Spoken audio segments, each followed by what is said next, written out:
Back at it. Third episode, man. Out the Blue podcast. It's your boy Big Gov. You already know. Hey, listen, before we get into this, man, because this gonna be a good one. This gonna be a fun one right here. I wanna shout out my sponsors, Mo2VJ. You know what I'm saying? Hey man, black owned spirits. I'm not a hell of a drinker, but they got me. So, like, you know what I'm saying? Like, anytime I do drink, y'all see me with a bottle or a cup, is because of them motherfuckers. So, you blame Mo2VJ, it's they fuck with they black ass. But, anyway, then, too, I want to say this, man. If it's any independent clothing lines, out of state, in Michigan, it don't matter where y'all at, man. If y'all want the opportunity for me to rock y'all shit on the Out the Blue podcast, make sure y'all DM me. Or DM the Out the Blue podcast page on Instagram. Send some heat. If it's some bullshit, I'm not putting it on. You better hope I don't bring it on the podcast, lift it up, and show it and talk about it. Don't send me no bullshit. Cause I like to be fresh. You know what I'm saying? But anyway, today, man, this is the third episode, and I'm real strategic at the shit that I do. So this guest that I got in here today is not just a guest to me. He might be a guest to y'all because y'all might not know him like I know him. But this is a brother to me. And the music that we've made together is fucking phenomenal. It's been Grammy considered before. Not nominated, but considered to be nominated. That's what Grammy considered means. And we've traveled the country and done shows together, all kind of shit, right? But this dude does not, to me, get the credit that he deserves to get for the work that he's put in, and he's put in a lot of work. And he goes by no other than 3D, the motherfucking Hood King, man. What's up, bro? My brother, what's the deal, baby? Shit, man. You know, blessed, highly favored, man. Happy to be alive. Happy to have you on the show, man. Appreciate it. You know what I'm saying? You know, I had to do the third episode and dedicate that to you. You know what I mean? I appreciate. I see your strategy, boy. Yeah. You know, so we just gonna cut right into it, bro. What the fuck made you ever want to do music, bro? Wow. I'm just going straight into it because some niggas just be so great, you don't even want to talk about the other shit first. That shit come last. You want to get right into what the fuck made you want to do music, bro? I mean, I know it's like a lot of us, bro. I'm from Detroit. My dad was in a group called the Irresistibles. Okay. Back in the day, he was the lead singer. Okay. He was rocking with Motown. And, I just naturally grew up around it. It was nothing I could do. I grew up in one of them families where when we go down south in the summer to Arkansas, all my uncles and them had the quartet and they'd be out there do, you know what I'm saying? I just grew up in that. I had a piano and an organ and a reel-to-reel in my den. Wow. So instead of a, nook, a kitchen table, we had music stuff in there. So I just grew up in it, you know what I mean? Wow, that's dope as hell. And it's I swear to God, it's so parallel to my story, bro. Because, my pop's the same shit. You know what I'm saying? So, that's dope as hell. So, like, at what age did you figure this would be what you want to do?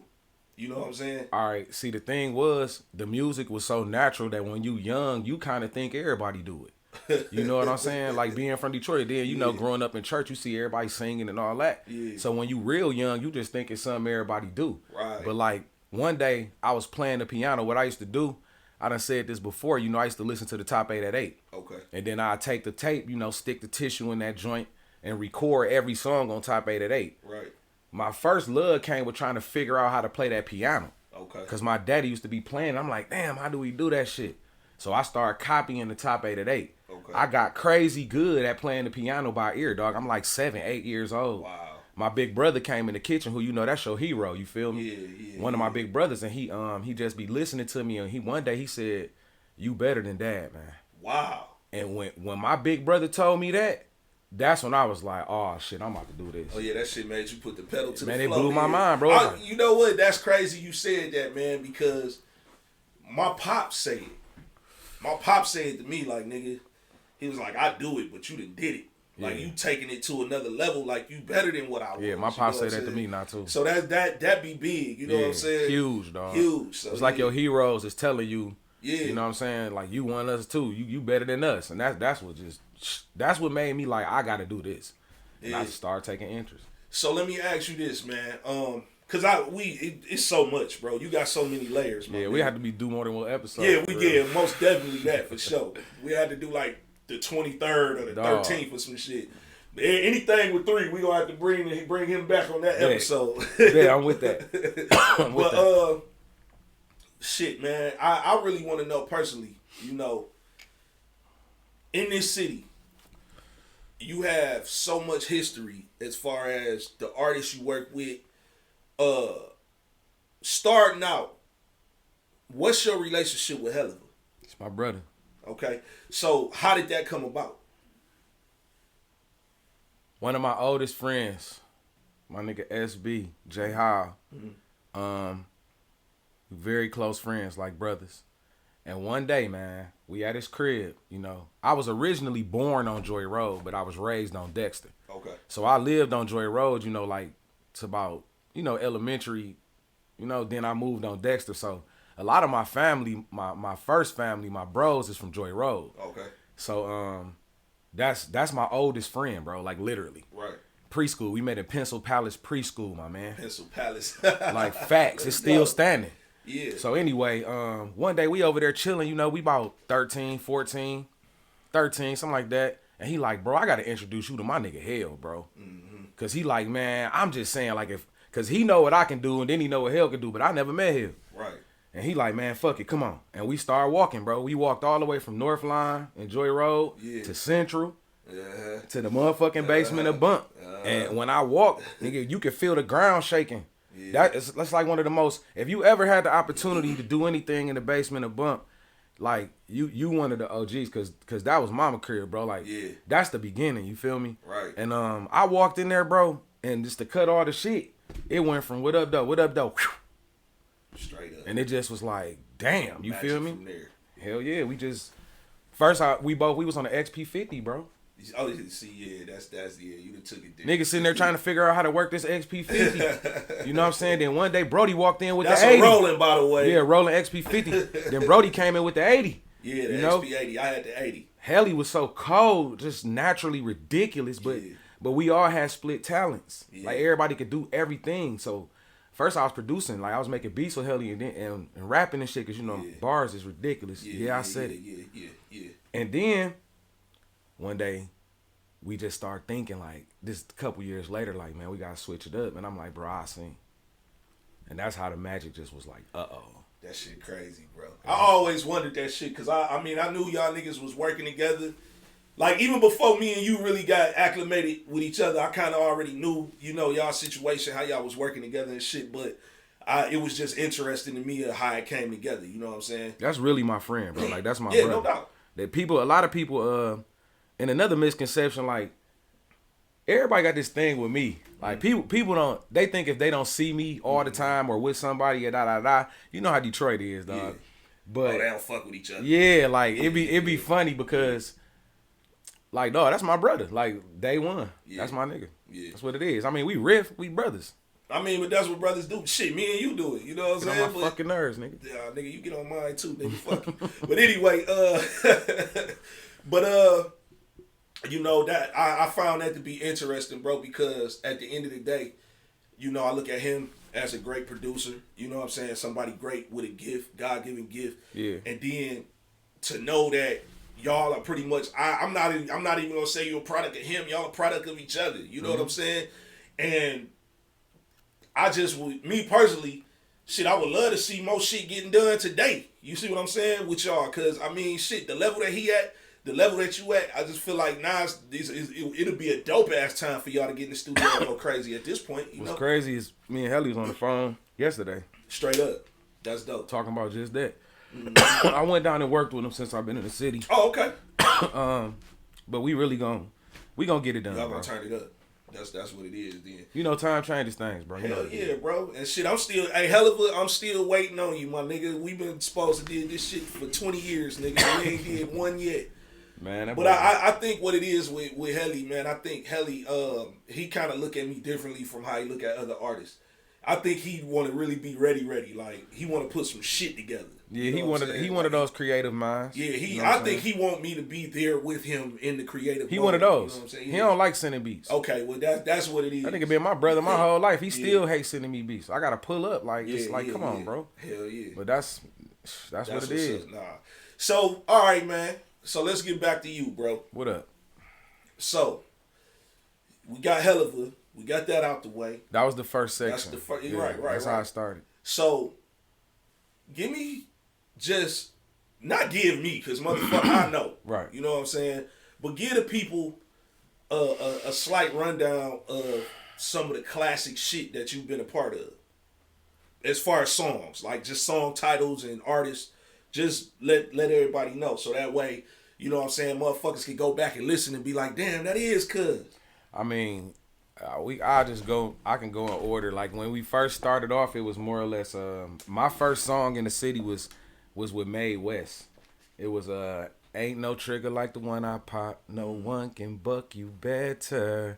What I did was like I decided that I was gonna take old school Motown flavor and turn it gangster. And I never heard nobody do that. And then me and Helly used to play around with that shit and just act silly. And I used to do it with my nigga Jay, because me and Jay, I used to rap before Jay. I was in the groups and shit. Right. You know how you do when you young. Yeah. And then we'll talk about it later, but my bullfrog and my hip hop side, which a lot of people don't know about, but I'll touch on that later. Okay. So I was always rapping, but the street sound was me and Helly. The ain't no trigger like the one I pop kind of got everybody like, who the fuck and what the fuck is that? You feel me? And it was right along the time where Jeezy had first like showed that he seen Helly, like, damn, you feel me? Because Helly was making beats, but Helly was doing shit he wasn't telling us about, man. Right. This nigga had shit all down south and shit, you feel me? Yeah. So what ended up happening was that, bro. Like, it was the sound. Damn. And then after I did that, it started being anybody in music, bro, in this city was coming to me. Like, I need one of them. Yeah. I need one of them. I need one of them. Now, the real shit came with Pay, and when the Doughboys came, and we started, like, you can get whatever you want. Boy and Kane. When Team Eastside came around, and see, that's when it really got, if you don't work, you know what I'm saying? Then me and Most Wanted was cooking every day. Like, that's what people don't really understand our relationship either. Like, me and Most was in the gym. Hey, so for the dummies, Most Wanted is who? Most Wanted is her. Like, if you talking about a voice, you talking about that girl that's on all them hooks that make you do this shit right here. That was Most Wanted. Emotional. Yeah, that's Most Wanted. I'm not very emotional. That shit hard. That's Most Wanted. That's and see, hard. Like, we had a crazy gang in there. Yeah. And so we went from that. And see, we all had something to do with all that too. We was all in there cooking. Yeah. When it came to me and Peasy, personally, I did all the Team Eastside stuff. I did all the Doughboy stuff. But when me and Peasy locked in, Hold On, My Story, Ghetto Boy, like the hits, the classics. Like when we started dropping them, that's when everything just went nuts. Like that's when all the people I can name song titles like from the whole interview. That's I hate doing that kinda. Yeah. But it's like I felt the need to do it here. Right. Because I got a different following. Oh, for sure. You see what I'm saying? So I want motherfuckers to be able to go retro. Oh, for sure. Off the shit you saying. Okay. Let me go back and listen to this shit. Because this nigga, you know what I'm saying? Well, I mean, like, I got songs with Sino. I got songs with Big Gov. I got songs with just about anybody you can name in Detroit. Like, you know. And then it's my other aspect. I used to run Collective Studios for a while where Prevail put me in there and gave me the opportunity to, like, be in a real professional studio. Like I'm skipping a lot of shit, but because I would be talking forever. But that was really another instrumental part that kind of changed, my view on music, where he implicated the business aspect of music in my head. Then I started, shout out Prevail, my dog, Dexter Boys. Yeah, y'all don't know that. But anyway, Prevail my guy too, man. Prevail is a G. That's my dog. Prevail. You get on my nerves too, Vail. I love you to death. He got, the funny shit is, man, I got so much love for that nigga. I was trying to get, my daughter, she ended up coming back to stay with me and shit. And I was trying to get her a TV. And every place that I went, they didn't have the size I was looking for. And he hit me up like, bro, I just bought your daughter a TV. Come pick it up. That's I said, Prevail. God damn, that's my Prevail. nigga. You know what I'm saying? That's the type of shit he be on. Yeah, he do that. But that's being in there. And shout out my man Rudy. What up, Rudy? Rudy Youngers, man. Yeah. Like shout you out, Rudy, because Rudy taught me how to mix. Okay. And Rudy is a Grammy Award winning mixologist. Mm-hmm. And just to be able to sit there and watch him, that's what raised my game. The whole secret, I knew how to engineer it since the beginning. Mm-hmm. But I never told nobody, because you know how hard that shit is for people to do this. Yeah. And I just hated it. So but I learned a lot from Collective Studios too. DJ Brown, my little brother. That's my nigga. When I first met Brown, and that's the realest, if y'all don't understand what that is. Right when I first met Brown was young. Brown didn't know how to do shit for real. Mm-hmm. He had this program we can't even remember. I don't even know what that shit was. I showed him Pro Tools. I showed him the basics. I taught him what to do, and I went out of town. When I came back, boy, it was only cracking.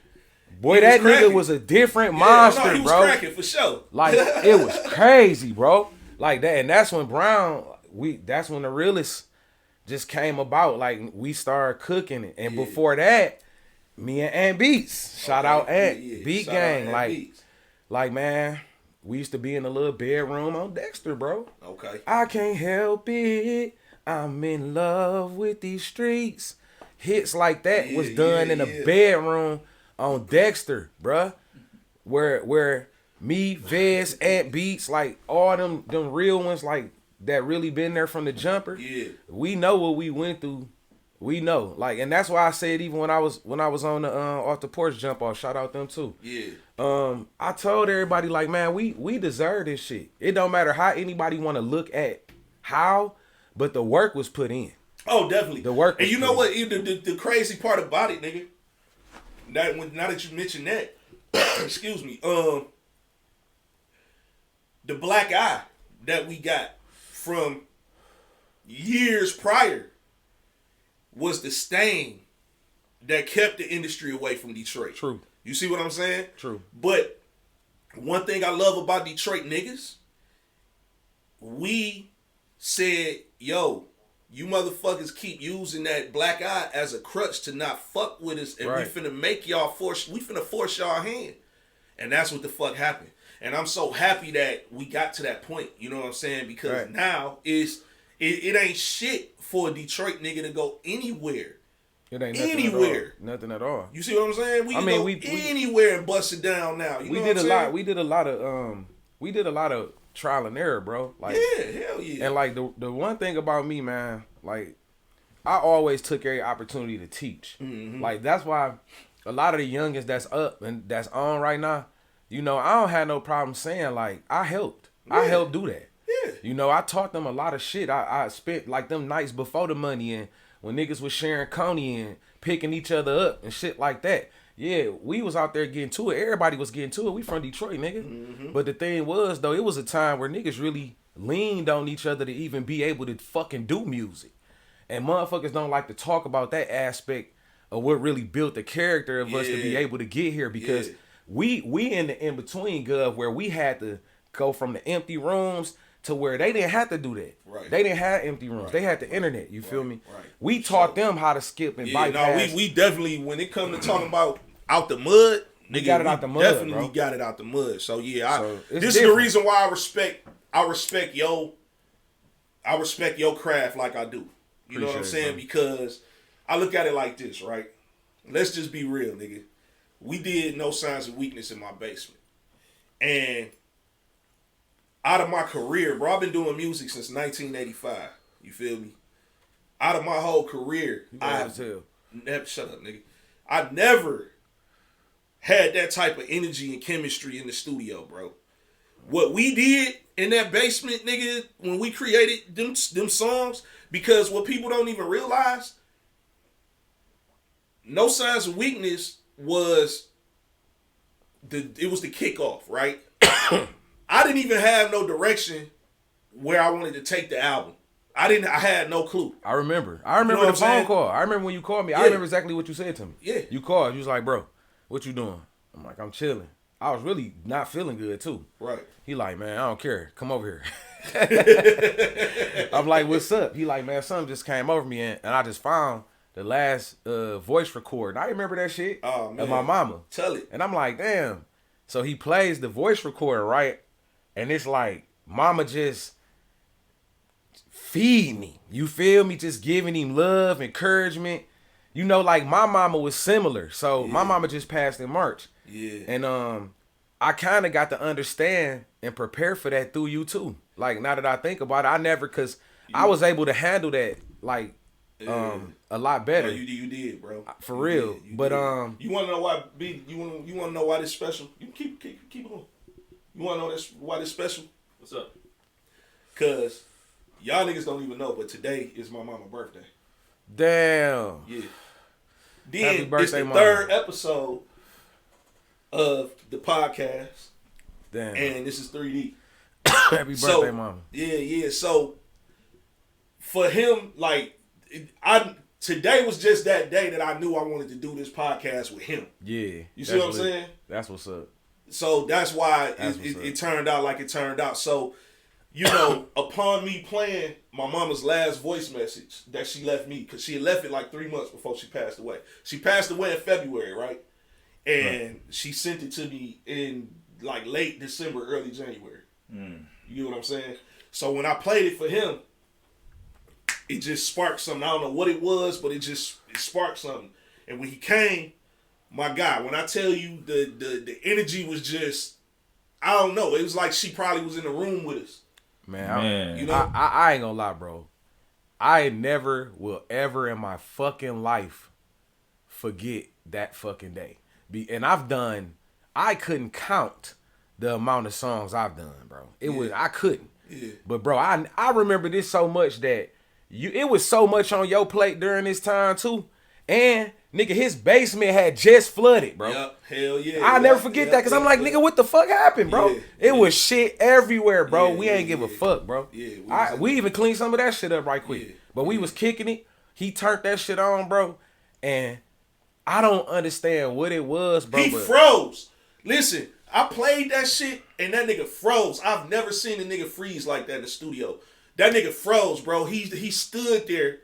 And I'm like, damn, I hope this nigga like what I'm playing for him, because the nigga not giving no reaction. You know how you play something for a nigga in the studio and they like, yeah.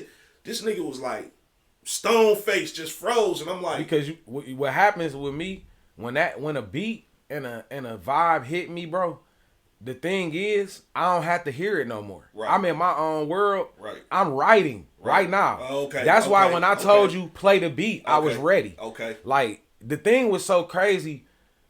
As soon as that, the devil is a liar. When that shit hit my head, everything, it was OV. It came right out. I never took longer than maybe 10 minutes before I told him, cue it up.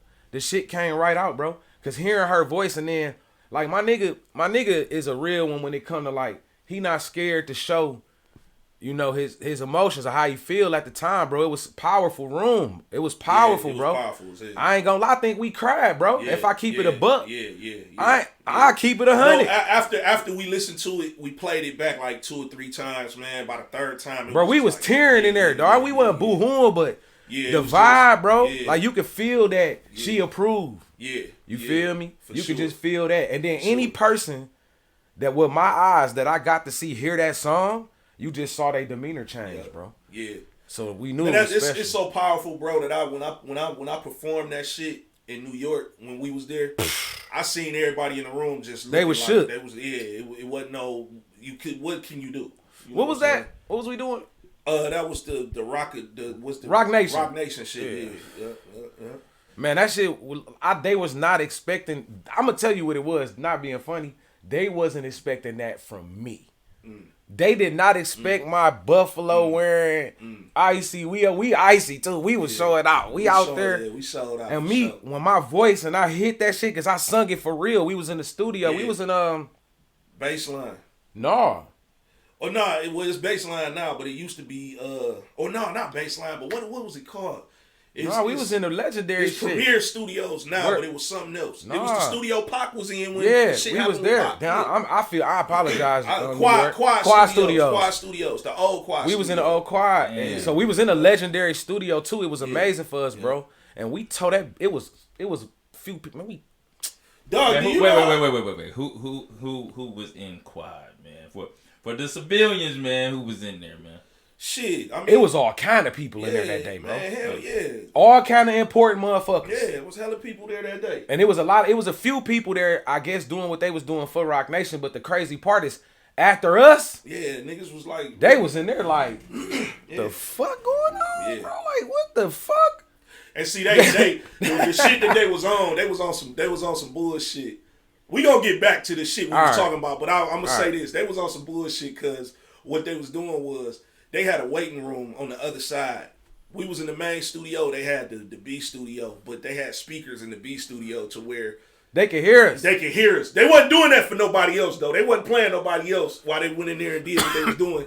They played us though. So when we came out, all you can see is niggas looking at us. Wasn't that Polo? Polo, yeah. Shout out Polo. You got niggas looking at us like, these niggas. You know what I'm saying? But it was, listen, bro. What's weird is I didn't find out that was Quad Studios till we got there. So when I got on that same motherfucking elevator that Pac was on and that shit happened to Pac, it was just like, yo, we here where the shit happened. That shit was crazy. Man, you know what I'm saying? That shit was crazy. Yeah, man. Me and this nigga got some history. But let me get back to, because this about you. This ain't about me. All right, bet. So we got all these records with all these different artists in the city that you rocked out with. And out the city. Out the city. Well, we gonna get to that. Right. But because this Detroit shit is just it's so phenomenal to me, bro. Like, you know, I have my reservations with certain shit that goes on in the city, but whatever. The overall is the city is thriving, is booming. The music is being loved all over the world. Right. So I love that. Yeah. You have a hand in that, bro. So facts. How do you feel to know that, you know what I'm saying, you could go anywhere, bro? We can go to any motherfucking country. We can go to any city that love hip-hop, nigga, and your name and your voice is going to be heard, nigga. How does that make you feel? It made me feel great, bro. It made me feel like them nights was worth it. It made me feel like them empty rooms was worth it. We used to record 24 hours, bro.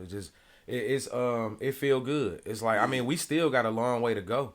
Cause like, I'm one of them no soldier left behind. We got too many people that deserve to make it across the line. And it's like, now what I really want us to do, I want the ones that did make it to really focus on remembering, like, hey, it's a certain way that we did this shit. And it was a lot of personal time taking to do this. It's not about, like, giving somebody some pay. Like, that ain't what nobody, like, nigga, we grown, we got paid. It ain't about, like, oh, here, bro, here goes some. Nah, bro. The whole thing, I think we twisting. It's not just Detroit. It's in inner cities. What we need to do, tell the truth about who did what. That's all you gotta do. It ain't like you gotta go and give a nigga 20 racks and give a nigga a chain. I don't need no chain, bro. We my thing is, like, if somebody was the person who helped you create your sound, say that, bro. And then everybody gonna be like, damn, that's who helped them do that. Then guess what? If I didn't have 20 racks before you did that, I'm gonna have it after the fact. I'm gonna have 100 because what you did was told the truth. And that's all people need to do. And I don't. But see, the problem that I think a lot of us just don't get, like a lot of us makers.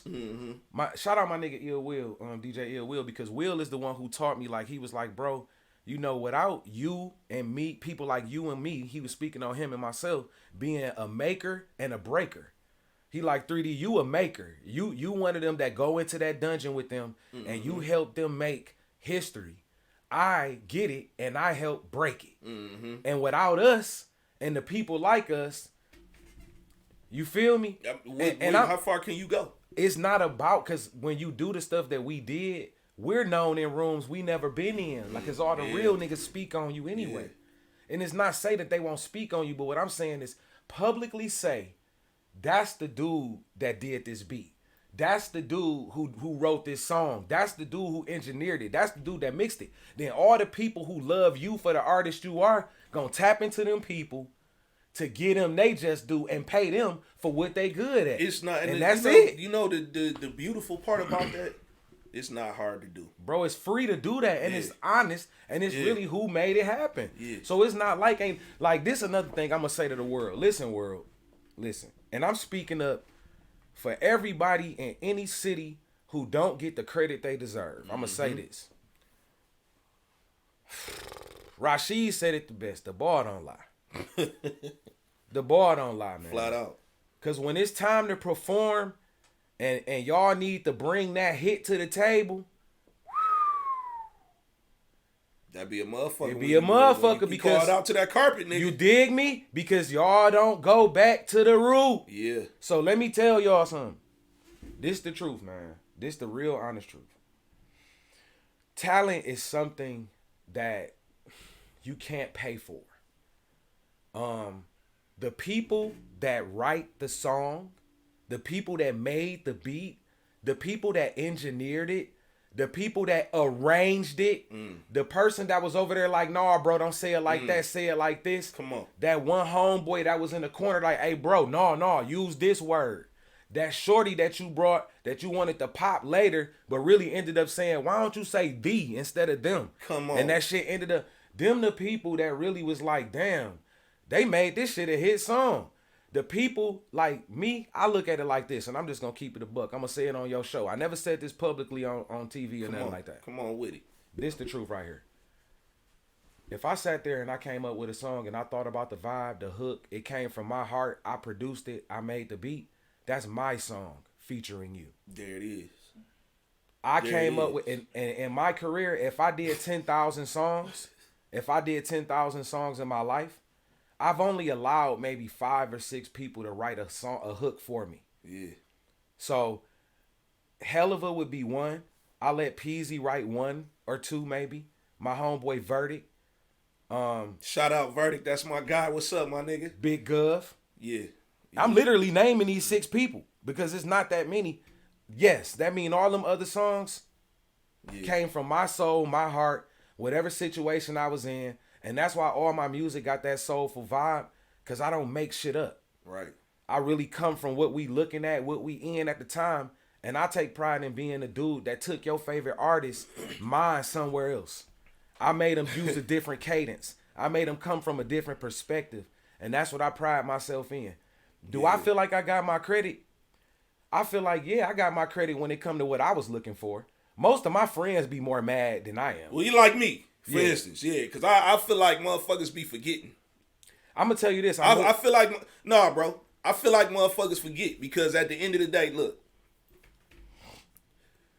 getting fresh, right? Do you walk out the house and attribute you being fresh to yourself? Because, nigga, when I look at niggas and they leave the house considering themselves fresh, I look at Gucci. I look at Jordan. I look at whatever brand a nigga got on. Nigga, you didn't make you fresh. Shout out Official Rude Boy Apparel. That's your brand. That's our brand. That's y'all brand. Shout out Official Rude Boy Apparel. Same thing on Instagram, on Facebook. Go check us out. We got a lot of different things, a lot of different sites. You can go grab a lot of different Rude Boy merchandise things, man. Get busy with us, man. Anyway. See, that's what I'm saying. So, stop saying, nigga, I'm fresh because of me, or feeling like you fresh because of you. Like, nigga, Jordan did that, or whoever you wearing did that, nigga. Yeah, I get your point. And the point that I'm using that because what I'm saying is this, right? There's never been an interview I've done speaking on No Signs of Weakness or any other music that we've done, and I don't mention you or let it be known that if it wasn't for 3D, I didn't have a direction for the album. I didn't know where I was going. And that's what I want to touch back on. Because that day was so electric. We didn't just stop at No Signs of Weakness. I said, damn, nigga, what you just put on the end of No Signs of Weakness should be a hook for a whole nother song. And I spit it out. And that nigga turned this motherfucking album into a goddamn movie. That shit went from just an album being put together to a damn movie, bro. So now, Hurt So Bad just came out of nowhere. yeah, Hurt So Bad just came out of, like I've been living is so addicted. It was a fucking chorus, or not a chorus, but a bridge at the end of No Signs of Weakness. And I'm like, nigga, we can use that for another hook. And he cooked the beat. Cooked the beat right there on the spot. And we did it right there on the spot. So we did look, both of them at the same time. So this is ultimately what I'm trying to say. We did 3 songs that day. What's the third song? We did a third song that day? We did 3 songs that day. Then we did some like more gangster shit. Oh, Perfect Time. That was Perfect Time? Perfect Time. That's hard as Perfect fuck. Time. We did Perfect Time, bro. That song hard as fuck. Yeah, we did Perfect Time. Anyway. But look, so what I'm getting to though is No Signs of Weakness became a movie, a audio movie, because after we did Hurt So Bad, it just gave me the, how can I put it? It gave me the motivation to know what songs go where after that. You know what I'm saying? So it made it like, man, that shit was just dope, bro. That's why I always say No Signs of Weakness will probably be like my top album, like that. Out of all the albums I dropped, Son of Southwest will probably be number 2. But until me and you do a whole album until together. we do a whole album together. But as of right now, No Signs of Weakness, that's probably like one of the darkest points of my life. I was going through so much bullshit.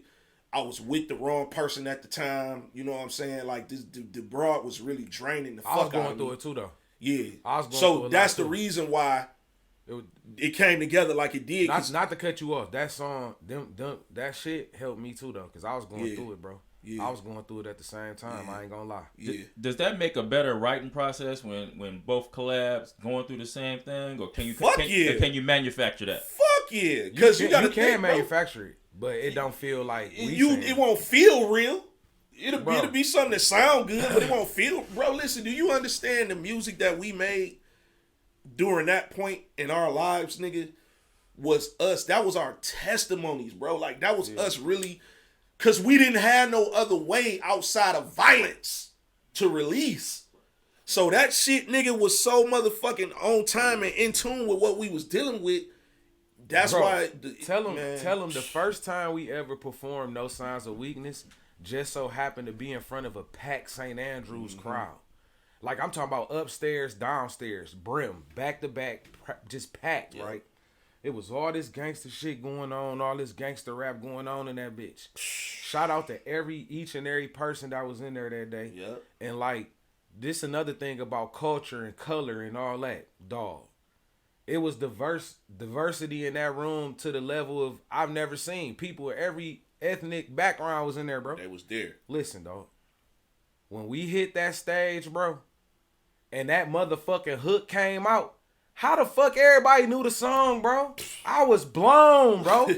Hey, no, I really was fucked up. This is at a time where, bro, I got hit songs all through my city. They knew who I was. It wasn't like they was surprised to see me with this nigga number 1.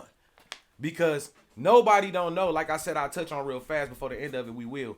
My other side, like everybody think when they think street music, but you are considered dual based as well.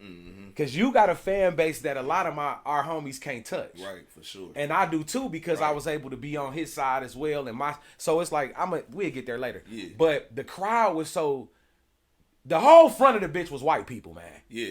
Call it like it is. You hear me? Call it like it is. The devil is a liar. I'm like, I ain't even have to sing the shit. I ain't even have to sing the shit, dog. All of the people, Warren G at this show. Sway at this show. Trick at this show. All kind of music execs at this show. It was people there I can't even remember. Everybody was there at this show, bro. They started coming to the stage, bro. They basically was on stage with us. Shit, Sway was on Sway stage and with Warren us. G. I looked to the side. Warren G. These niggas over there, like, Sway was just like this. Like, what the fuck just happened? We walk off the stage. We did No Signs of Weakness too. I mean, Hurt So Bad too, didn't we? Yeah, man, we went into Right, we did it, both of them. By the time we walked off the stage, the crowd was on fire, bro. Mm-hmm. We walked off the stage. Sway gave me that hand. Shout out my nigga Whip. Always be like, hey, my man. Bro, you know how the nigga give you that strong ass hand? He was like, hey, my man. Hold on, hey, my man. What the fuck was that, my man? Like, dog. What's your name, bro? He like, God damn, fam.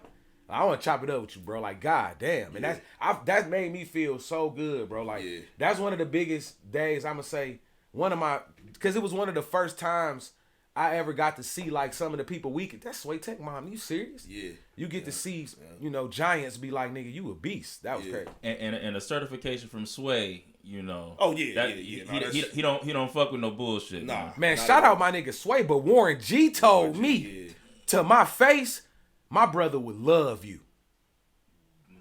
And he don't know what he did for me that day.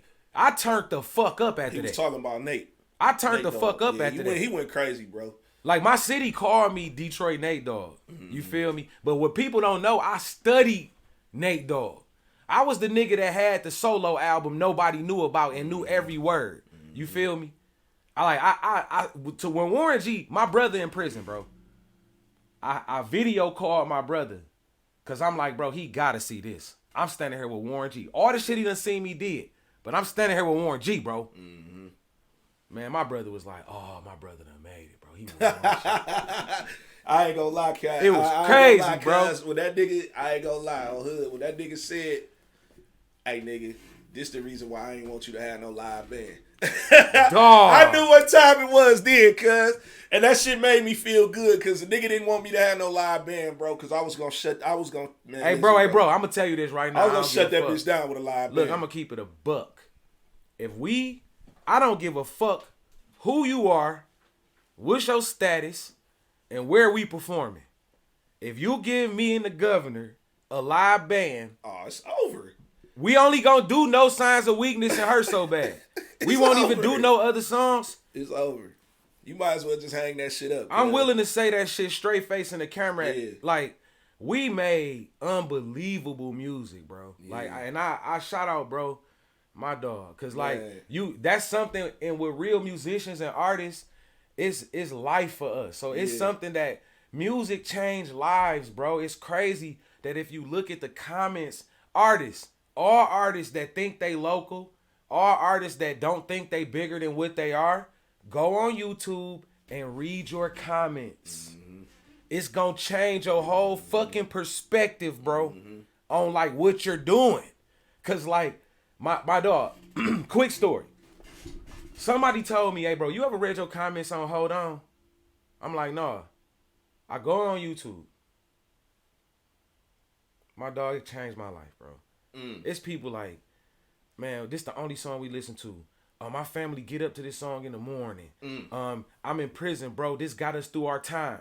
Bro, we love you in here, bro. Every song you make is 100. You so inspirational. One lady, it's a man like in 2015 where they was saying, this the only song I listen to. I want to play this at my funeral. He died in like 2019, 2020. And they played. And I see the comment where the wife said, we played, this the only song we played at the funeral.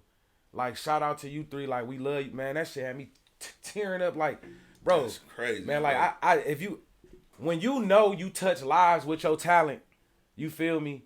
It's kind of different than all that dick sucking and all that chain swinging and rolly pop. Like, I love that too. We from the D, but really, bro, like, I'm gonna tell the truth, and y'all can say whatever the fuck y'all want to. The reason why people can't pop shit like us, cause when it come down to this authentic Motown sound, we really are what they was talking about. We really are the descendants of that shit. And it's like, shout out to everybody that's getting to it. But when this industry go back to the truth, we'll see y'all. Oh no, it's definitely coming, bro.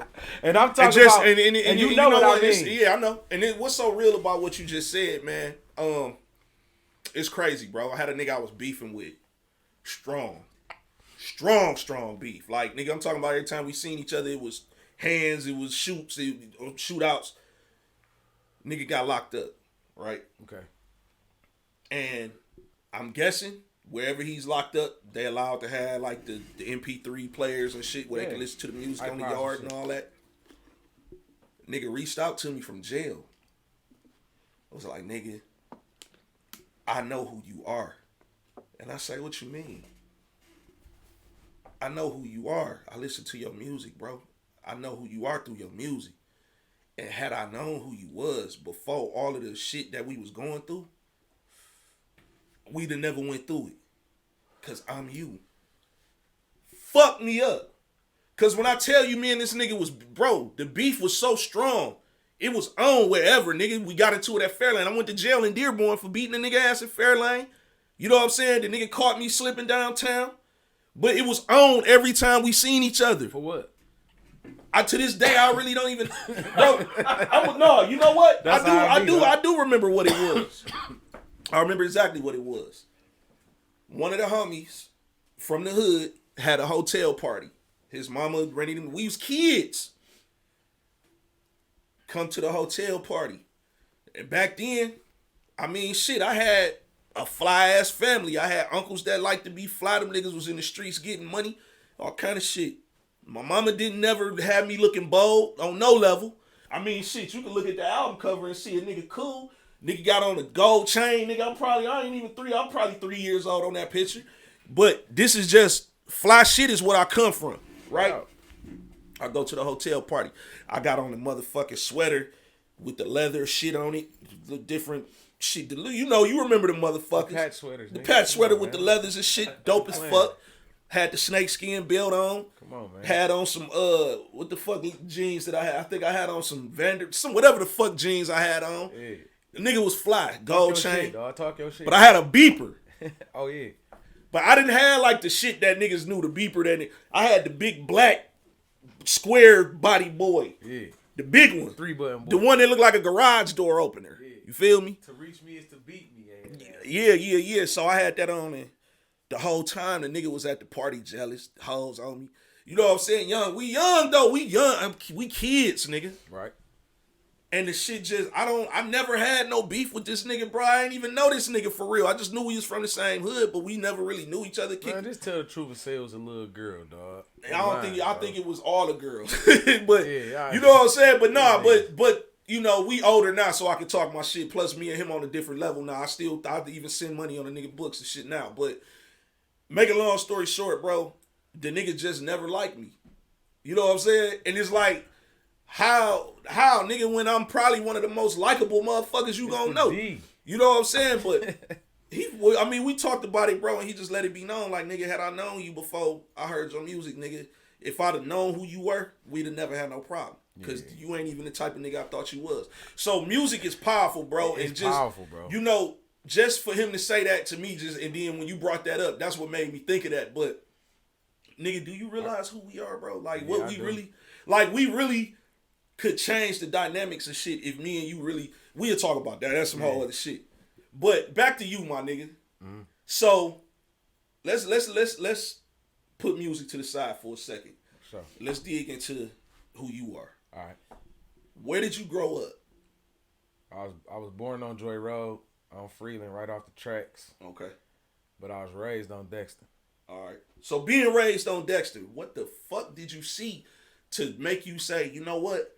I'm either going to succumb to the shit that's going on, or I'm going to do something different, or I'm going to be a part of this shit in a way to where I'm doing it in another way from how niggas is doing it. Like, what was your outcome being from where you from? First of all, Dexter boys, 100 motherfucking years. Say that. D's up, don't freeze up. You know what I'm saying? Man, I had a good family, bro. Like my mama, educator. She was a Black Panther. Super powerful woman. Very influential. Mm. My dad, hard working. Just overall real brother, just smart. And only had two rules, keep it real and be smart. Mm-hmm. And my dad, I ain't even really see him. He worked so much, I barely seen him a lot, bro. For real, for a lot of times. Like I had him. That was kind of weird because I had him, but you didn't. Yeah, you know what I mean. And shout out my big bro Brian, free Brian. You know, that was my daddy, and my father was my father. My father gave me that substance, but my brother, he was one of them big brothers that was cool. My big brothers took me with them. They didn't give a fuck. They was, oh, come on, bro. They wasn't, oh, mine. They wasn't like that. And you know, they was 6 and 8 years older than me, but they took me with them.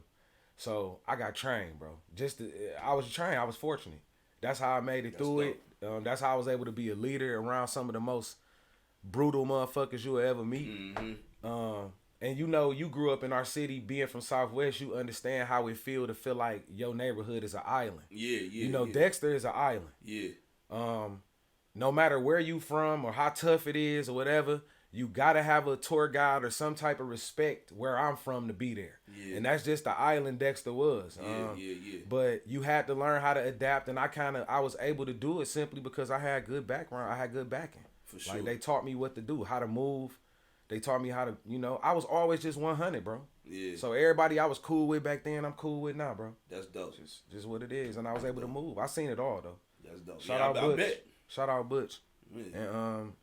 And shout out to all the big homies, because back then it was a time where, you know, they'd look you in the face and say, take your little hoe ass home, or you know what I'm saying, like it was different back then, bro. And I grew up around that shit.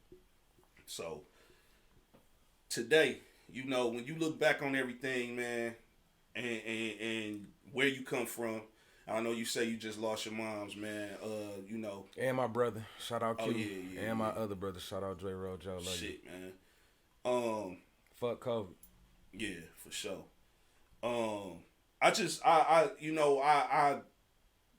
proud to say that I know you and was able to build a bond with you as a brother. You feel what I'm saying? Because shit, what motherfuckers don't realize is, nigga, we'll be on each other's phones like, hey, bro, I got this going on with my kid, nigga. I don't know what the fuck I'm gonna do next. You know what I'm saying? And we had those type of conversations. So it ain't always about music with us, but one thing for sure, two things for certain I could say. Since I know you, you ain't never showed me no other side. You just been one way. My dog. The whole time, that, bro. And these is the niggas that I keep close to me, because I feel like when I turn my back, ain't gonna be no knife going in it. No, you get what I'm saying? Facts. Facts. So for you to be here and telling your story, and then this day to be such a special day for me. Yeah. Shout out mama. Yeah, man. It was supposed to happen. It was written this way. I appreciate this too, though. That's dope. Yeah, it was you written that shit. I can tell you was on some bullshit the way you called. The way I called you, yeah. Nigga, I was like, hey, hurry, get you be out at 12, bring you. I'm like, man, he on something.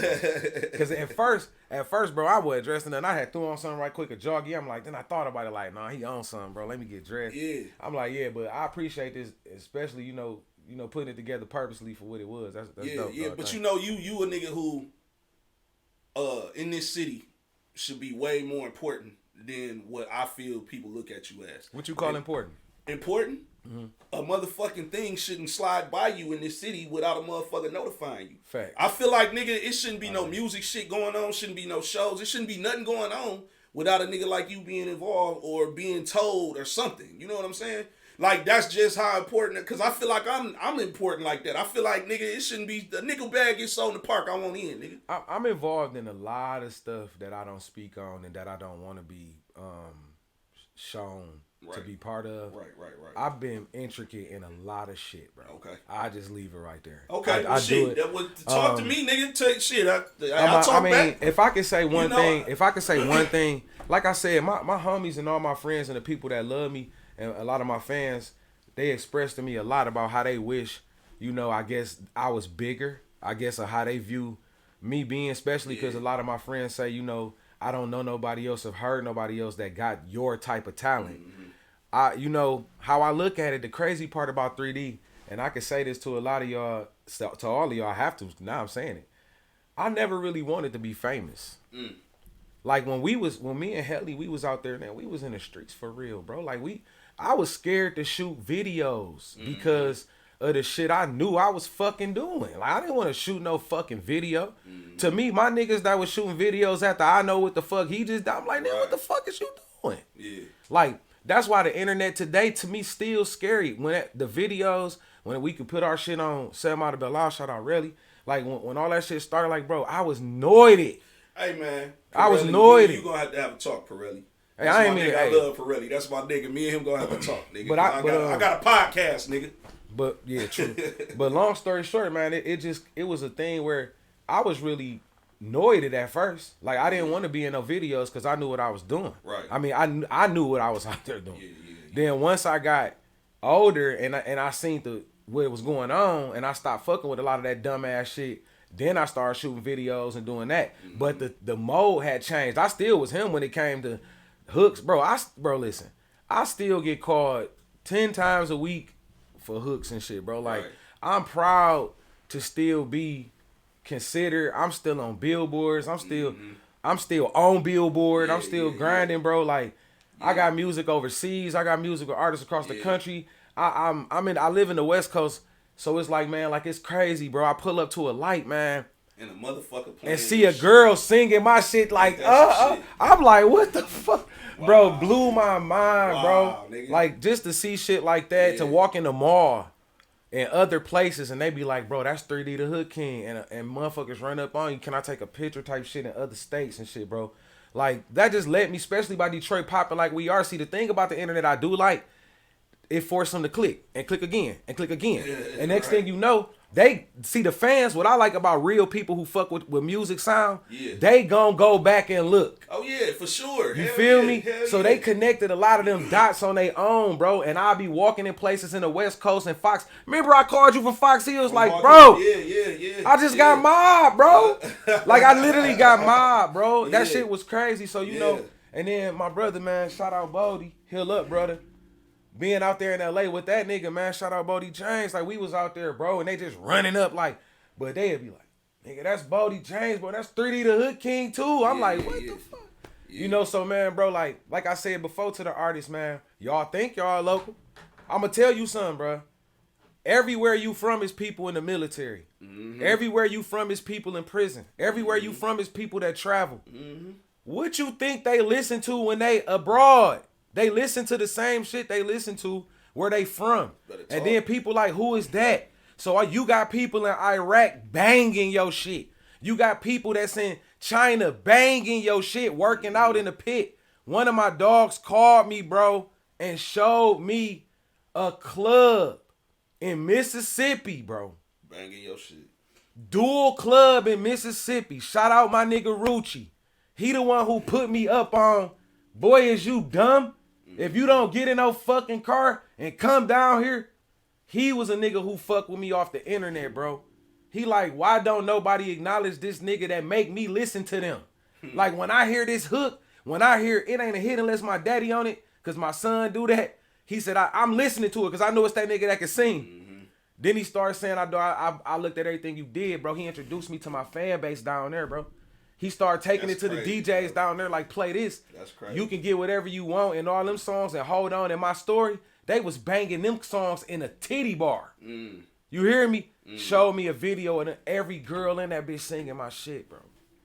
So like y'all, it's fans everywhere. See, man, and this is the reason why I feel like I feel, bro, because with shit like that, you know, like I say, it's not about me, it's about you today, right? But like, nigga, we got the same, I can say the same shit. And it's like, you know, my first time, it was weird. Because, nigga, I'm in a whole nother place that I never even expected to have a show booked. But, nigga, I'm in Seattle. All I think about when I think about Seattle is rain and shit. You know what I'm saying? And weed, right. But, you know, I ain't the smoker, but I know where it's coming from. You know what I'm saying? So, when I get there, nigga, and it was a club, I think it was called the Tin Can or some shit like that back in the day. It was, I forgot the name of the motherfucker, but I get there, bro, and these motherfuckers knew what they was waiting on, who was gonna get on the stage, and what songs I was gonna do. And it fucked me up, because I'm just like, so they really listening to me out here. They do. The promoter was like, nigga, duh, that's why I booked you. They do. You know what I'm saying? And this nigga reached out to me. I'm gonna tell you how he got in touch with me. He got in touch with me. on an internet rant I was on. I was on a rant, nigga, because a motherfucker had took my car, I remember that. stripped that bitch down, I remember. and left that motherfucker on 8 Mile in Southfield, 8 Mile in the Southfield with a freeway where you know when you going west on 8 Mile and you hit the little curve to get on the Southfield freeway. My shit was sitting right there. I went on a rant and the shit went viral back then. Yeah. You know what I'm saying? That motherfucker reached out to me, and I guess he had tapped into me as a person and who I was and seeing that I did music. And he started banging my shit, just playing it. Then he took it to the radio because he was a radio station DJ. Now he banging my shit on the radio. He hit me up. Hey, man, I want to book you to come do a show in Seattle. I said, Seattle? Like, motherfuckers listen to me up there. He like, man, trust me, you'll love it up here.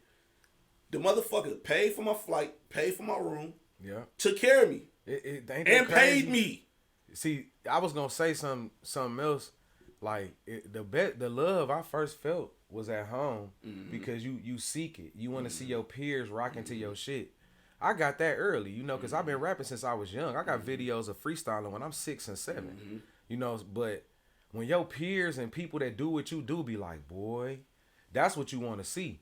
But it ain't nothing like being out of town. Hell no, nigga, you go out of town. And somebody walking up on you talking about, bro, you 3D.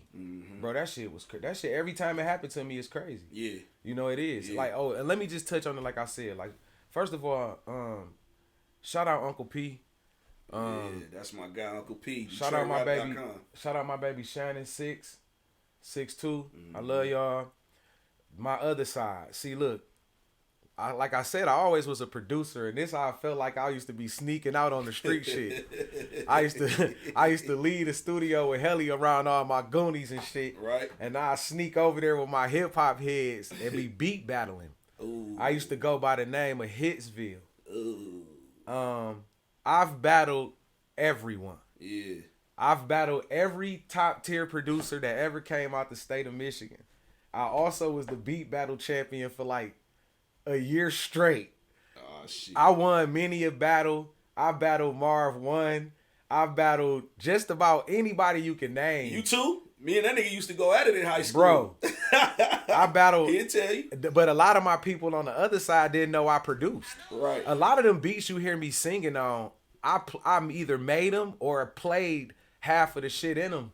Shit. I produced a lot of beats out here and a lot of songs for people. I wrote a lot of songs for people too. See, now we unpacking some shit. Yeah. Now we unpacking some shit. Oh no, I used to make beats, bro. And I want you could go on YouTube. It's beat battles from like 15 years ago when we in that bitch, and I'm going nuts. I'm winning beat battles back to back to back to back. I also was a battle rapper. Like back in the day when we used to be going to the Lush. I'm one of the Lush babies. Like I'm in Hamtramck with it. Me going too. Heads so up. We done been there and didn't even realize we was in the same place bro, together back then. It ain't nobody I ain't battled, bro. Shout out my nigga Mo Dirty. Shout out my nigga Marv 1. Yeah. Shout out my nigga Quest McCody. Shout out all my battle niggas. Shout out, man, look. When I on the real, we used to be in houses, bro, in the living rooms just going. Like all my niggas who know me from that side know like 3D eat you. Dummy. Like for real. Like I got all, that's why I'm able to write hooks with the type of, you know, melody and pop and rhythm because I'm a rapper. Yeah. Like for real. Yeah. So, but like I said, my relationship with Helly is what really was able to tap me into my singing. The fact that I beat your ass and sing to your girl was why I didn't mind singing. Yeah. Plus, I studied Nate Dogg. Right. Nate Dogg was a straight gangster. Yeah. You feel me? Real shit. And hearing, I watched every interview. I watched everything he said. He is who made me comfortable with being in high school, going to the talent show, taking your bitch. And then I beat your ass if you mad, because I'm a Dexter nigga and we deep as fuck. And that was the thing where niggas really didn't understand, nigga. That I was a person that people never would expect to sing, bro. And that was where I didn't see it as a gimmick, because it really was in me. All of my people who think I'm a singer, like, and be like, oh, you a singer. No, I'm not. Right. I'm not a singer, man. Yeah. That shit is so crazy. I'm just a brother who know how to sing my way. Yeah. And it's a lot of people who I really think smoke my dumb ass. Like when it come voice wise, I got a lot of brothers that y'all ain't never heard of that. Right. That's what? Yeah. But the people, my fans and the people around me tell me, nah, 3, it's just the way you do it. Yeah. You know, so it is, bro. And it I definitely appreciate, is. I appreciate man, come everybody. on, bro. For real. It's nothing like putting shout out Pierre Anthony. Oh man, that's my brother, nothing, by the way. Yeah. It's nothing like putting him on a record. Cause that shit is beautiful, right? But you'll be listening to a song with me and PA, and it's groovy than a motherfucker. And then out of nowhere, this punk motherfucker get on there and turn it all the way into some whole other shit. It go from beautiful to ugly when that motherfucker get on there. You get what I'm saying? But it's the perfect storm. It's the perfect storm. Me and P grew up together in music too. This shit crazy, Me bro. and Like Pierre. it was meant. That's why I say, and I told you 1,000 times, bro. Us becoming who we became to each other was meant to happen because it's too many people that we click clack with that we, that's mutual. How was we not gonna make it happen? I felt like you said, it was supposed to be, and then the way it happened was just tremendous. We couldn't. And then, but another thing y'all don't understand is, me and Gov don't even have crazy amount of music. Got a whole bunch because it wasn't literally. It sound cliche, but nigga just end up being my bro. Like we ain't really fuck with music. We talk more about life on the phone, and when we pull up, go OT, we'd be on some life mission type shit. Yeah, and music could be secondary. You feel me? Sure. But cause nigga, to this day, man, I don't know what I was going through mentally at the time, but nigga, I forgot about our Atlanta trip. No, we went through. We went to the A, nigga. And we took care of a lot of business down there too. Yeah, we did, and it started coming back to me, and I'm gonna tell you what did it. The picture with me, you, and Lil C, bro. When I looked at that picture, I'm like, that's when such and such happened, or this. BMF, Lil C, rest up, my baby. Man, you was one of the most solid people I ever met in my life. Damn, I still can't believe my brother gone, but that's shout out my dog. Yeah, man, but he took care of me every time after. Every time I went to the A, that's him. All I had to do was call him. That's him, bro. Shout out my baby BMF Lil C, real nigga for life. I love you, bro. That's him, bro. But yeah, man, just this shit was just. Oh, hold up! I hate to cut you off. What up?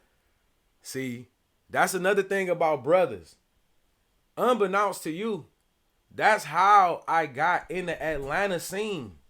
Doing hooks and doing music and meeting everybody and going to all the studios. Okay. It was because of once I got there, C knew I was dope, but he didn't know I was like that. Yeah. And he fucked around and came with me one time because I had a little a performance. My cousin worked at the radio station down there, and he hooked me up with some shit. I go down there, C like, what the fuck? Yeah. Like, nigga, you like that? Yeah. And he, after that, he just took me everywhere. I talked to him, and he was just like, nigga, he was like, I got this song that I want to do with you and 3. He was like, nigga, I didn't know. He was like, I didn't know. I was like, nigga, why you think I fuck with the nigga? You know what I'm saying? Damn. But, shout out. He end up putting my baby mama on the hook though. Oh, I know what you're talking about. The summertime song. I know what you're talking about. Yeah, he wanted you to do that shit. He told me that later. Yeah, he told you. He told me he wanted you to do that shit. But he told me that later. The thing is, bro, one thing for sure, two things for certain. You gonna be able to go anywhere you want to go, and you gonna make motherfuckers give you the respect not because you say nigga respect me. It's because of your aura and your demeanor. Appreciate you will step in the room and a motherfucker will be like, that ain't the nigga to play with. You get what I'm saying? And that's this is the reason why we connected, because I'm the same fucking way. And when you got 2 niggas that's like that moving, it's hell to tell the captain, bro. Yeah. I do want to do this right quick. I'm gonna shout a few people out right quick just before I forget, cause this something I like to do. Shout out people who don't get, they shit. Killer Boy. Shout out my nigga Killer Boy, dog. Killer Boy gotta be one of the pillars of the sound in this city that don't get no fucking credit. That's crazy. Killer Boy, I ain't even gonna get to going into niggas' resumes, but Big Sean, Doughboys. Come on. I just shut up after that. But Killer Boy, you my dog. You taught me a lot of shit. Watching your grind was crazy, bro. And that's how I'm talking about every studio he ever been in. I've been there. That's my dog. Shout out Killer Boy. Anybody who know anything about the realest sounds, my nigga DJ Brown. DJ Brown, I love you, bro. Shout out DJ Brown, because even though I taught him a lot, he the one who taught him and Beast taught me the new way how to do this music, mix it, master it, make the sound a new crispy and shit. They kept me on point. And that's why I'm still able to feed my family off this music shit too. So I shout out my young niggas. I love y'all boys too. Helly, nigga, you know what it is. I ain't about to be sitting here talking about your ugly ass. Hey, Prevail, like I said, shout out Prevail. Shout out Prevail for giving me the opportunity to see what a real fucking business in music is ran. Like, I was able to do movie shit. I was able to do TV show shit and, you know, see how it really go and shit like that. So shout out Prevail. Any of my niggas that was on Lappin', the Lappin' boys, all my niggas on Lappin' and 7 Mile, shout out all my East Side niggas. That was one of my training grounds. Shout out my nigga No Saj. Shout out my nigga Mighty O. See, these is names of people who was intricate in a lot of shit that y'all just don't know about. A lot of songs, a lot of records, you know what I'm saying? Shout out my nigga Joe Kane.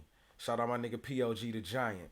Like a lot of them East Side boys that got that talent. Speak on it, shit. You know, I just want to give my niggas the shine because they don't be, you know, they don't care about it, but I do. Like when they come to the people who be on my ass, you feel me? So I'm just giving my baby some shine.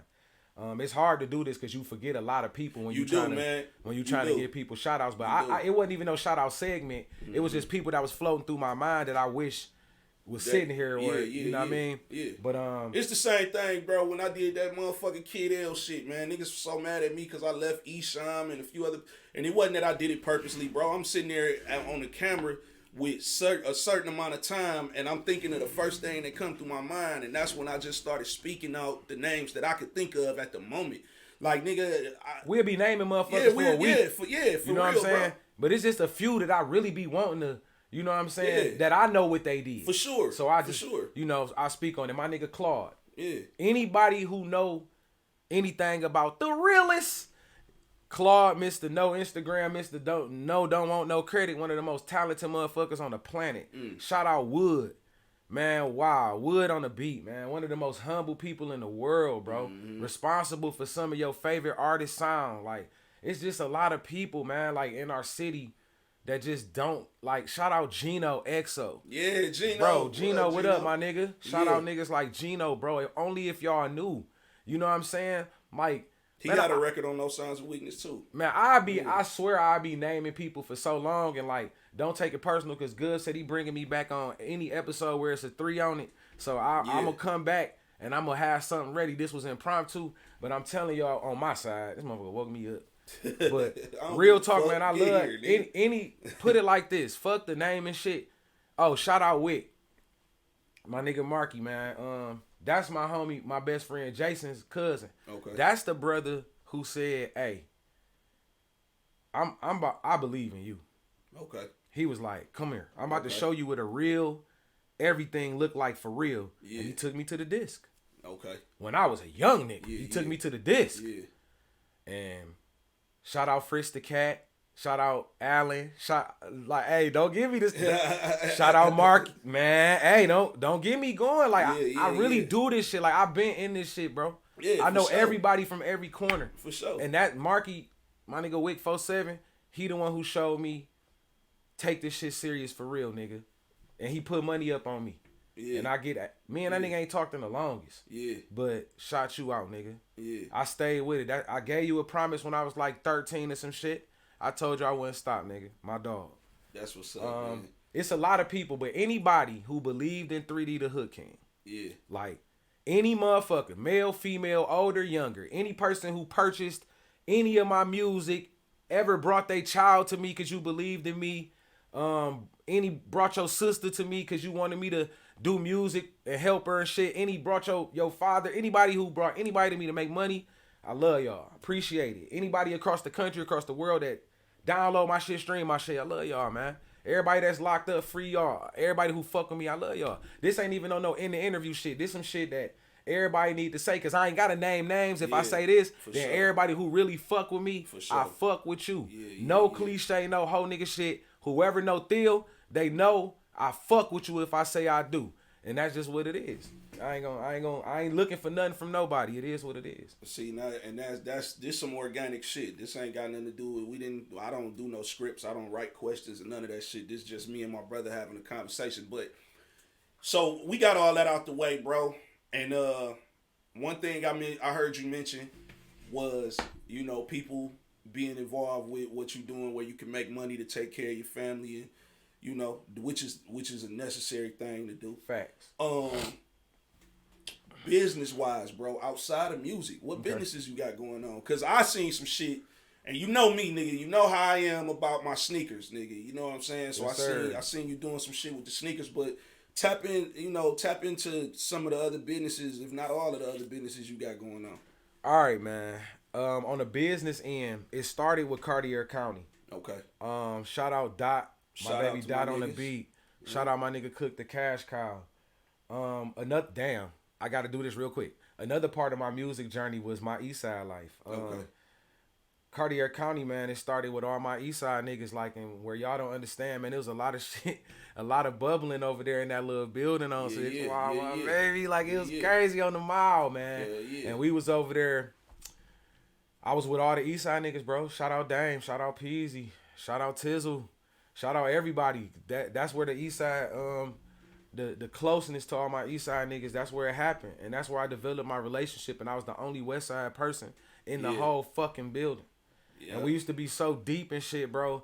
And everybody used to be sticked up. Everybody buffed up. And I just remember them niggas was like, man, this Cartier County. I remember my first time over there. It seemed like everybody had buffs. No, everybody had One buffs. nigga was in there with his son. His son had him buffs on. This on, nigga bro. had to be about 4-5 years old. I'm like, damn, these niggas buffed up. Dot had that vision of turning it into something big when it came to like podcasting and all that. He was having them ideas back then. That's why he was videoing our sessions and all that kind of stuff. And where I came in is one day I just was like, bro, we have to brand this shit, bro. And then I started going crazy. We started printing T-shirts and figuring it out. And Cartier County was born. I had to have one.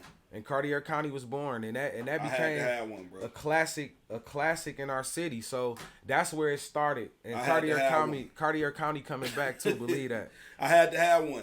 Matter of fact, that's what we performed in at the Warren G show. Oh yeah, we did all have on Cartier County. We all had on Cartier County. Shout out to everybody who supported Cartier County and still do. Dot still got it going. Everything's still rocking, but we're gonna take it to another level. That's what it is. And that's where it started. I was just saying that's where it started with me. Okay. Like when it came to like selling goods or merchandise or things like that. Okay. The businesses that I'm rocking with right now is like Rude Boy Apparel. You see we rocking right now. Like Womp, what up, what's up, my baby Rude Boy Womp? He had a vision.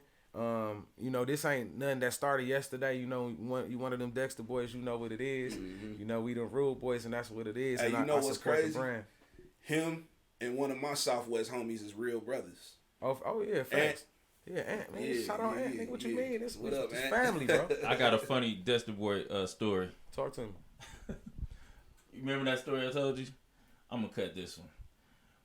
Remember that story? Go cut it? The fuck you gonna cut it? My brother was messing around with this female over there of Dexter. I used to go to the a little private school between Chicago and Linwood. It's between Dexter and Linwood on West Chicago. It's a big ass church. Cornerstone? No, not Cornerstone. It's Greater Bethlehem Temple. Oh, I know what it's called Clinton Street. Yeah. Right. I used to go to that school.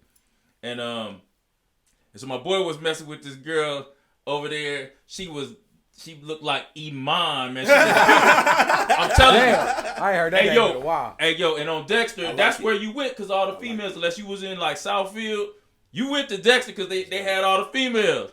Man, we was on the block, and my brother was on the porch, and I'm telling him, I'm like, man, because he from Florida. Right. You know what I mean? I was like, hey, man, you can't just be chilling over here, man. So some dudes looked down. They was like, they did some type of call. Man, it was like thousands of them. And I was like, oh, damn. Over there too. Them niggas, it don't so I'm looking, I was like, dang, dog, we gotta go. But it was too late. We were surrounded. So what I did some trick shit.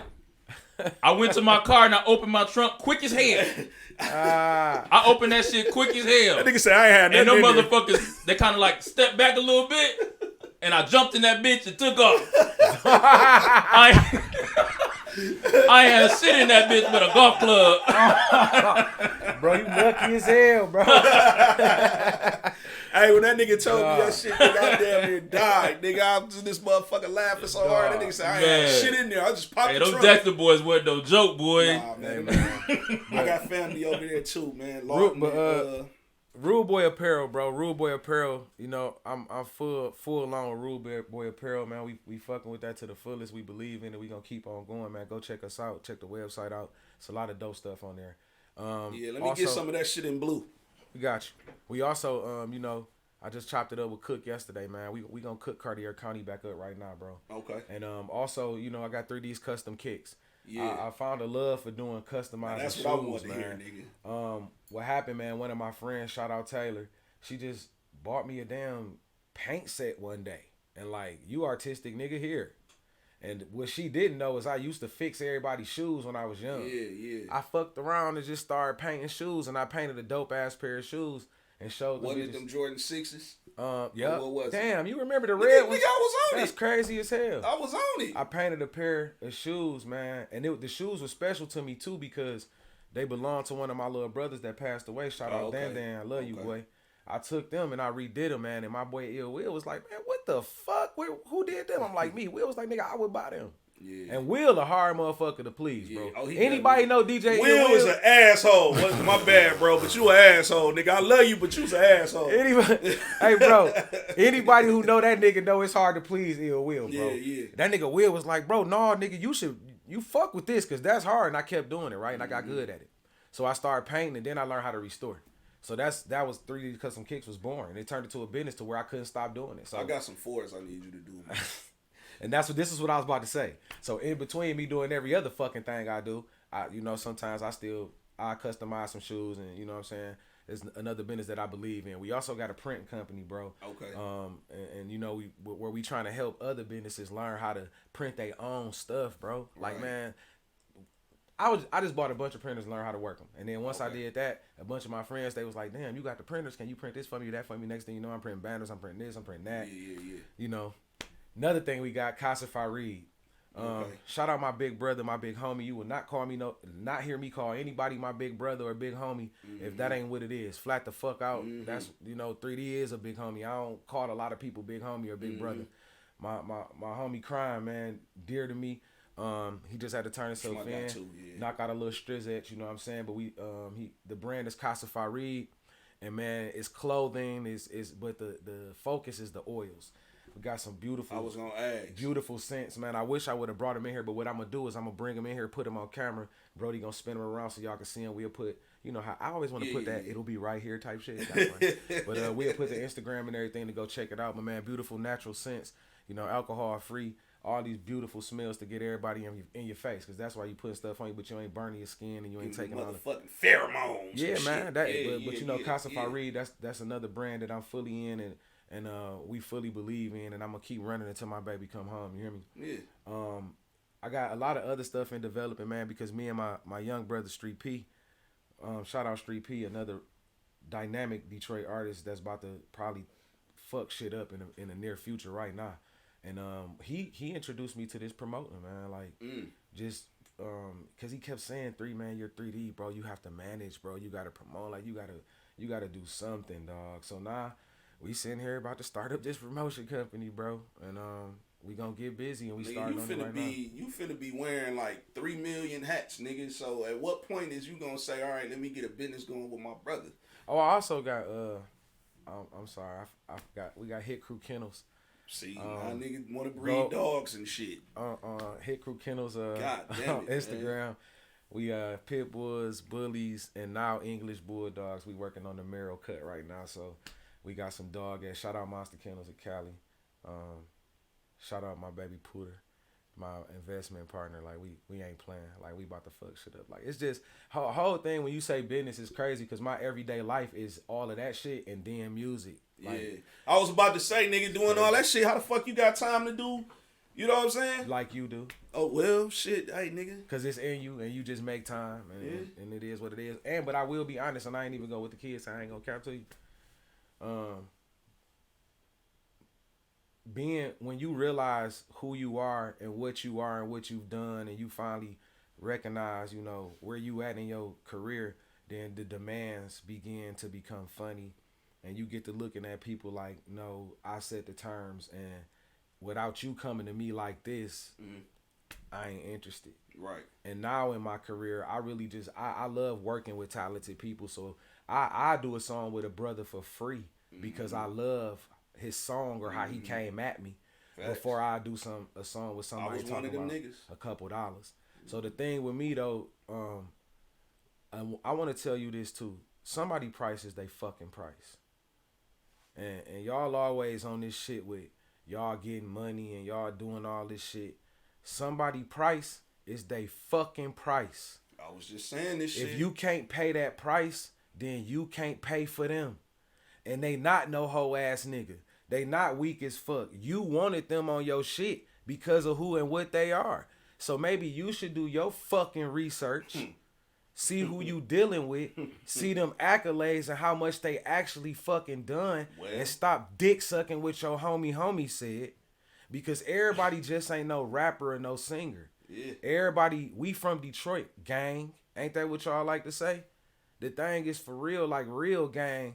They know they gonna find out what's what before they approach somebody on what they do. If you fuck with somebody and you appreciate what they do, meaning, dog, this nigga fresh as hell, I want to do a song with him, then you should appreciate their worth because they fresh as fuck at what they do. And apparently, is nobody around you that can do what they do. Right. So that's what I'm saying, for them. A person prices they fucking price, okay? Man. I just had this situation happen, bro. I ain't gonna lie to you. That's where I'm at in my career. If you can't pay what I say my price is, shit, bro. Hey, look, it ain't who the fuck is less work? Who the fuck is that nigga, man? Yeah, I'm so tired of less work, bro. I ain't never met less work, bro. Yeah. You know what I'm saying? The thing is, you have to put in work to want to work with somebody that already put in work. My thing be like, give me the opportunity to say less work. Because you coming to me. Let me make that decision. You know what I'm saying? Man, why is it that people don't understand the order of operation? It's like, look, if you come to me like, yo, I dig your work, I fuck with you, I've been watching you for a minute, I appreciate your talent, you know, my name is such and such, here is my work, let me listen to it and see how I feel about it and say, you know something, homie, let's work. Nah, because some motherfuckers be feeling like they like that. Bro, they think the internet make you cool with them. Nah, you answer one DM, man, nigga. Listen, bro, no, you got niggas out here who know they shit ain't really, but they, and you can't blame them, but they niggas don't be like that. Do you answer all your DMs? Do I? Yeah. I don't even look at my DMs. See, that's what I'm saying. Like, I don't either. And then I got cussed out. I got cussed the fuck out because this is at the time, Tiffany, she cussed me the fuck out. Like, you know how much money you leaving on the floor because you don't look at your inbox, goofy?